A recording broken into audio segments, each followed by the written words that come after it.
Olá pessoal, boa noite, bom dia, boa tarde, seja lá a hora que vocês visualizarem esse vídeo. Bem, eu sou a professora Cláudia de Filosofia e Sociologia e estou aqui hoje para fazer essa videoaula em virtude aí da pandemia de coronavírus, que infelizmente nos tirou a possibilidade de uma aula presencial. Bem, dando continuidade à nossa aula, a nossa próxima aula seria de filosofia, né? Então faremos hoje aqui uma breve aula, videoaula de filosofia. Infelizmente a aula presencial ela conta, né, com a participação da turma, o que eu acho muito enriquecedor. Eu acho que a proposta da filosofia é justamente uma aula em que haja uma interação. Infelizmente, numa videoaula isso, né, gravada não será possível.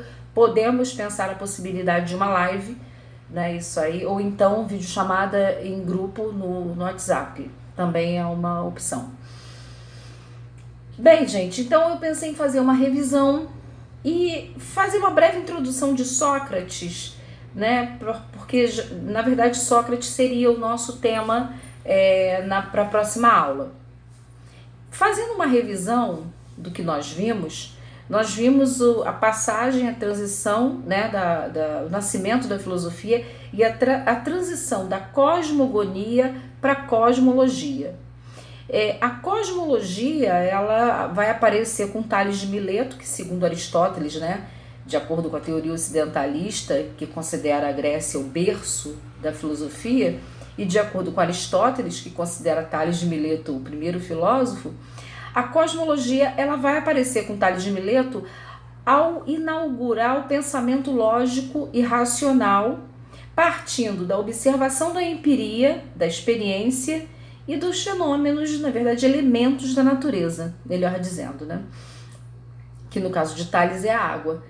A gente viu isso em sala, vimos que a cosmologia, então, teria como prerrogativa e critério para a investigação do cosmos pensamento racional, observação empírica e elementos da natureza.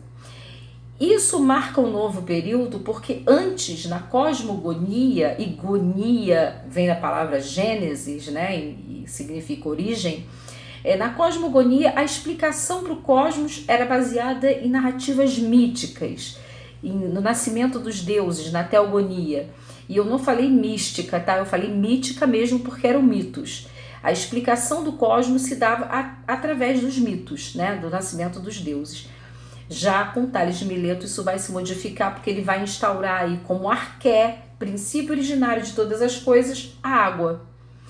Além dele, nós vimos também, né, o Anaxímenes de Mileto, o Anaximandro de Mileto, que fazem parte da escola de Mileto, que são chamados milésios ou milesianos, depende, em alguns livros você vê de um jeito, outros você vê de outro.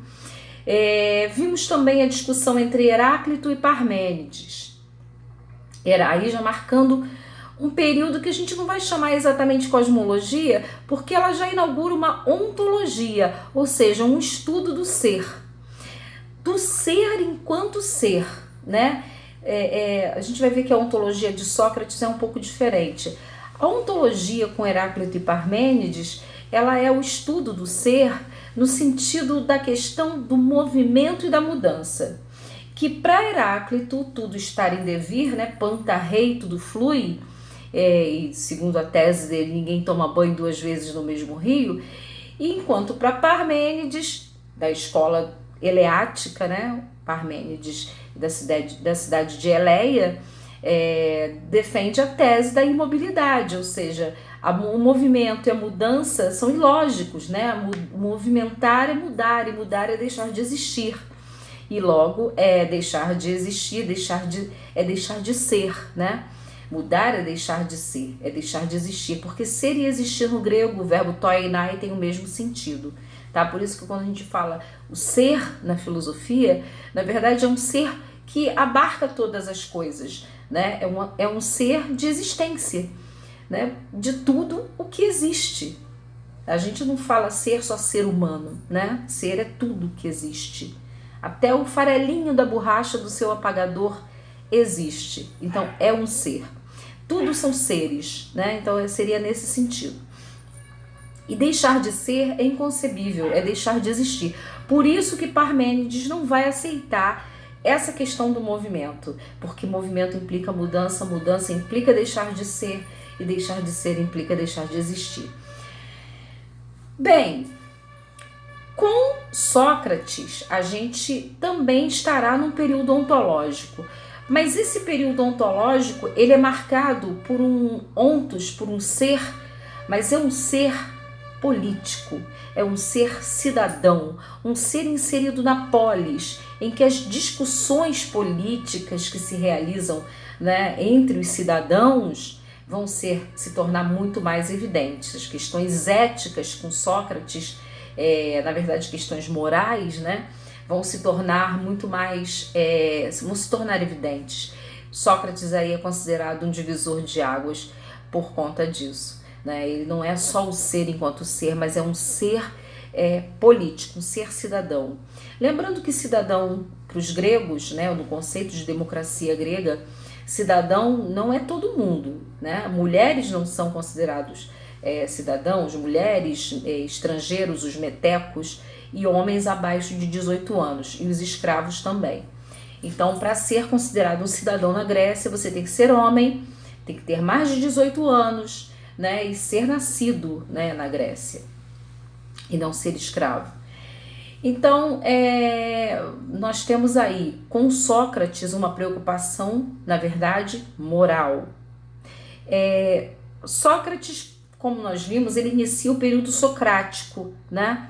Anterior a Sócrates, nós temos o período pré-socrático, mas vejam bem, não chamem os filósofos anteriores a Sócrates, porque é um consenso acadêmico de que isso não é bom, não secundariza esses outros filósofos.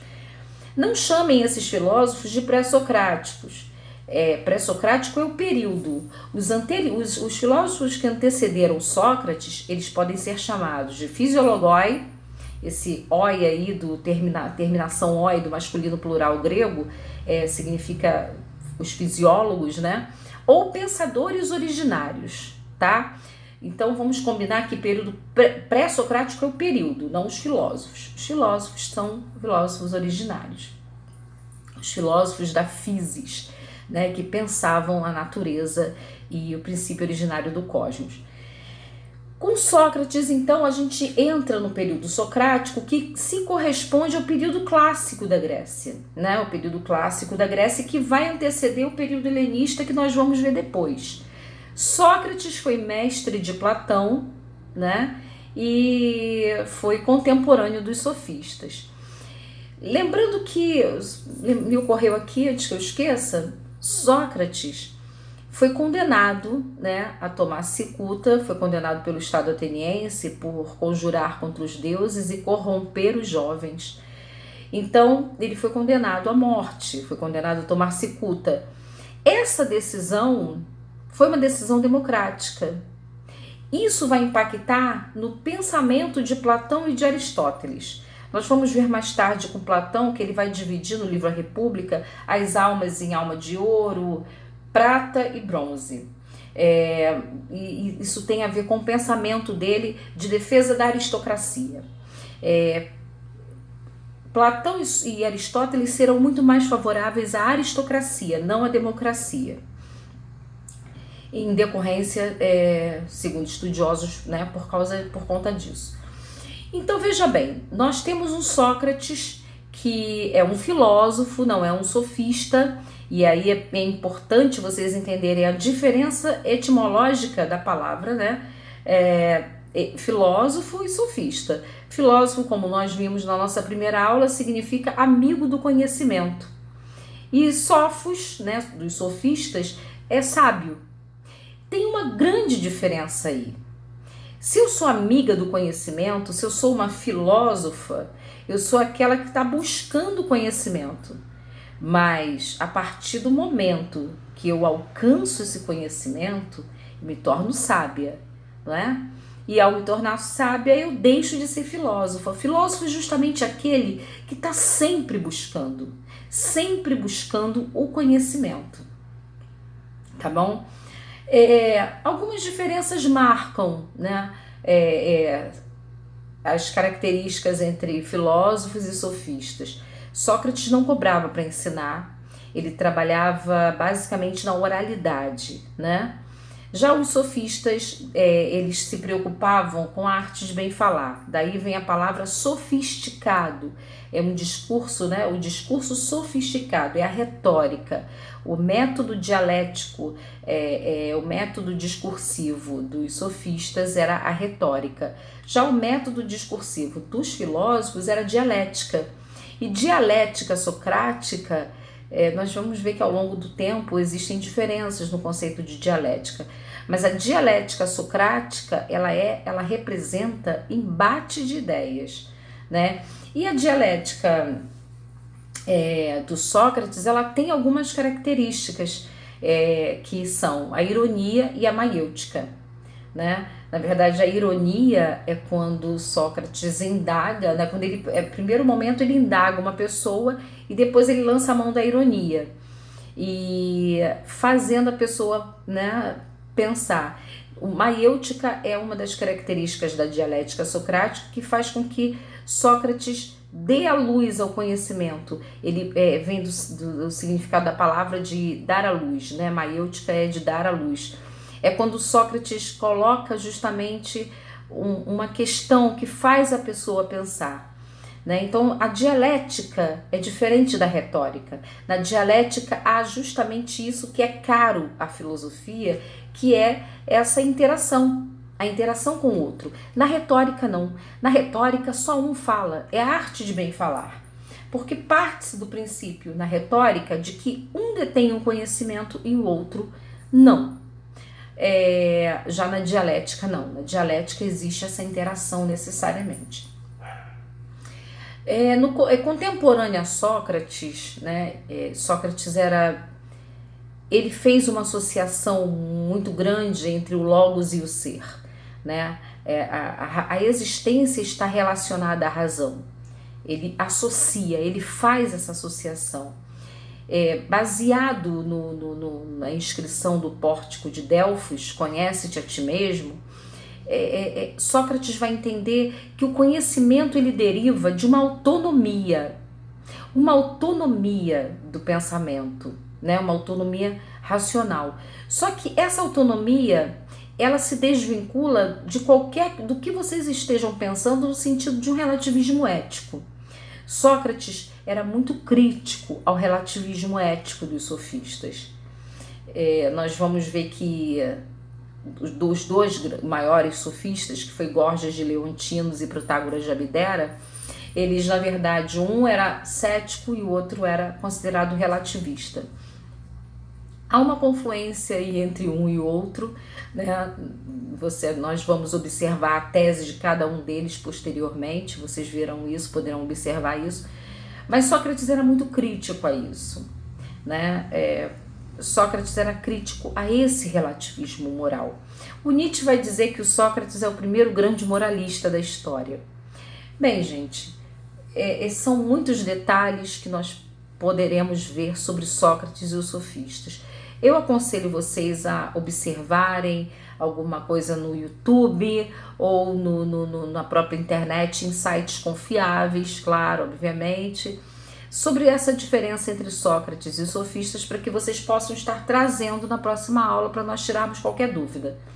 Vocês verão que os sofistas, eles também são muito intrigantes, né? A tese do Gorgias e a tese do Protágoras serão temas da nossa próxima aula, e aí relacionando aí com o pensamento socrático também.